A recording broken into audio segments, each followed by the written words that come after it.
My name is Nat. I hope you're having a terrific day today, and for this video we're going to be doing the time and place book tag.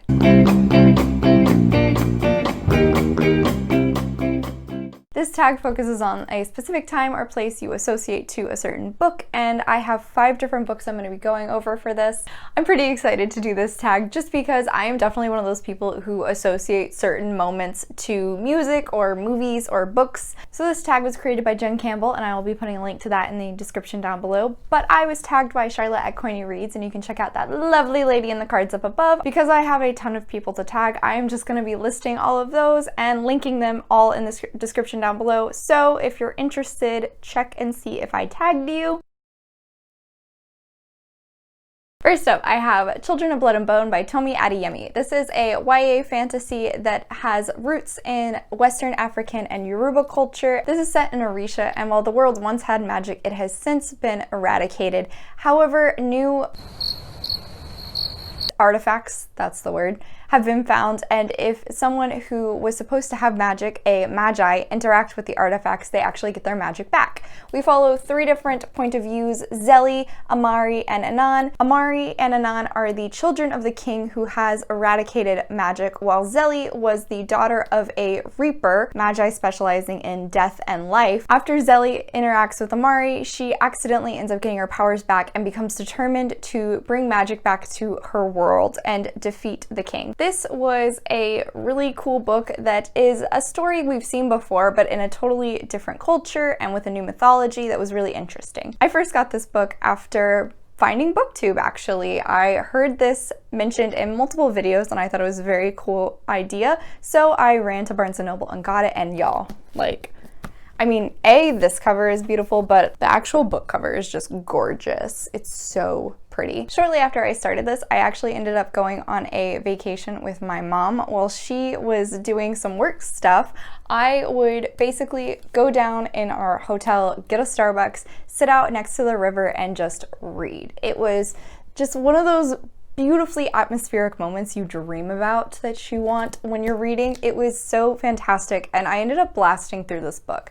It's very much a mix of Harry Potter and Avatar: The Last Airbender to me, which sounds absolutely amazing and was one of the big reasons I loved it, but I definitely think just remembering reading it in that setting makes me enjoy it all the more. It was a great book that I really loved. Although the sequel was a bit of a letdown, I am intrigued to see where the trilogy will end with the 3rd book. Next up is not An Abundance of Catherines, but it's another John Green book, actually, Fault in Our Stars. This was probably the first book that made me cry in quite a while when I read it. It's I guess I should put this down, it's a little confusing.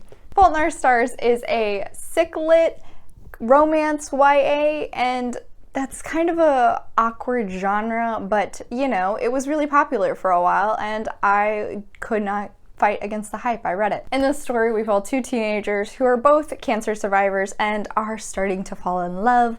I was so invested in this book. I specifically remember reading this my freshman year, first semester. I was in homeroom, which was also my 5th period Spanish class, and we were doing advisory period, so you get to do whatever you want, and I was sitting there reading, was finishing the book, and slowly I just realized there are tears coming down on my cheeks.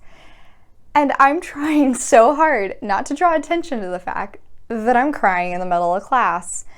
I remember the guy that sat behind me started to notice and was just kind of like, "Are you okay? Do you need something?" And I'm just over here like, "Yeah, I'm fine. Don't worry about me. I'm cool. I'm cool." This was the first book in quite a while that made me cry, and I'm not gonna lie, when I went to see the movie, I cried for the entire 2nd hour. Not even when a sad scene started. I just knew what was beginning and where the story was going to develop because of the book, and I just started crying and didn't stop until the movie was over. That was also the book that got me interested in John Green, and I'm pretty sure I cried in every single other one of his works I've read, maybe except for An Abundance of Catherines. Next up is a book I don't own, but I'll put a nice picture here, and that is Red Riding Hood by Sarah Blakely Cartwright. It has been quite a while since I have read this, and it was one of those paranormal romances that were really popular. You know. you know. Had to read this little preteen gnat. This is a retelling of Red Riding Hood, if you couldn't guess, in which the wolf is a werewolf. However, this also includes a love triangle, and we are not actually sure who the werewolf is. One of the possible romantic interests is this guy that the main character's father wants her to marry, and there is also this new mysterious handsome stranger that has come to town that she also was much more interested in. But right around the time the mysterious stranger comes to town, suddenly there is a string of wolf attacks. Although this is not a great book, specifically remember, I was going to a fancy dinner with my parents and I was all dressed up and I'm reading in the car on the way to the dinner, and I am just about to finish and find out who is the werewolf. However, I finish the last chapter of the book and we don't find out who the werewolf is, and I'm sitting here like, what the hell? I had the special movie edition, which had a bonus chapter in it. You find out who the werewolf is in the bonus chapter.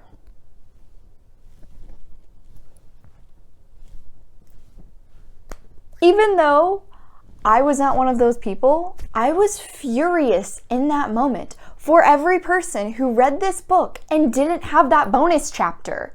Like, are you kidding me? I would have been so mad. I ended up finishing the book, and I will say who the werewolf was took me off guard. I was shocked, but I was still pissed off because why would an author do that? That's just wrong. And I remember we end up going into the dinner and I'm still just like seething in my head, like, why would an author do this to someone?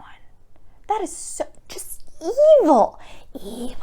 Next up is Two Can Keep a Secret by Karen M. McManus. This follows Ellery, who's a true crime fanatic, and after her mother recently died, she moves in with her grandma in the town where her aunt actually disappeared at 17. A few years ago, there was another murder of a different girl, and recently another girl has gone missing. Ellery is determined to figure out who is responsible for all of these missing and murdered girls, and ends up dragging along Malcolm, who is a town native. This was definitely another one of those books that the atmosphere where I was reading it just so much added into my enjoyment of the story. I really loved this book in the moment. So I started this book and I was maybe, let's say 10% in. I wake up on a Sunday, it's my junior year of college, it's snowing outside. I'm like, you know, this is really nice. I'm just gonna like lay in bed, drink my coffee, read a little bit of my book, and then maybe I'll start on my homework.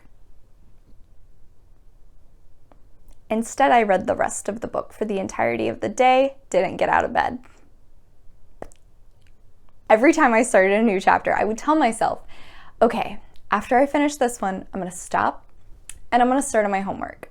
But then Karen McManus would leave me just a little something that would entice me to continue reading every single chapter.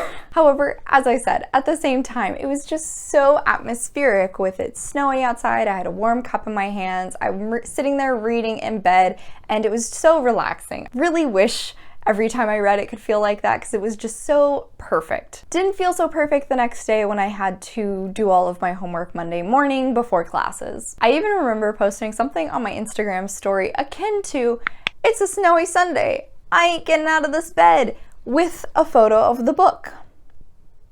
I didn't realize how right I was going to be when I posted that. Finally, the last book is One Flew Over the Cuckoo's Nest by Ken Kesey. This is a story set in a mental institution in, I think, the 1950s, in which the famous Nurse Ratched rules with an iron fist and is doling out drugs and shock therapy left and right to all of the different patients who are really more like inmates. This was a really interesting book that looked into mental illness, but also the mistreatment of people who suffered from mental illness in the healthcare industry. This was a pretty serious and impactful book that I really enjoyed reading. However, I was reading this last summer, and it was my go-to book to take when I went to the pool. Now, that was a big contrast in setting and reading, because while I'm just, you know, out relaxing, getting some sun, I maybe had a dip, I'm trying to dry off, and just, it's a nice time. I'm mentally torturing myself with this book that is constantly just throwing out jabs at my heartstrings, and By the end of it, I remember I'm once again sitting out in public. There's a bunch of little kids now in the swimming pool and a bunch of parents standing around, and I'm finishing this book trying my hardest not to cry and look like a weirdo to all of these random strangers. There was just such a contrast between what it seemed I should be experiencing in that moment and what I was actually experiencing in that moment. However, because of that very odd mixture of things, I really enjoyed this book, and it's one I'm pretty sure I'm gonna remember for a while to come. All right, y'all, so that is it. Thank you so much for coming to my channel. I really appreciate it. Make sure to hit like and subscribe down below. I come out with videos on Monday and Friday, but until then, I hope you continue to have a terrific day. Bye.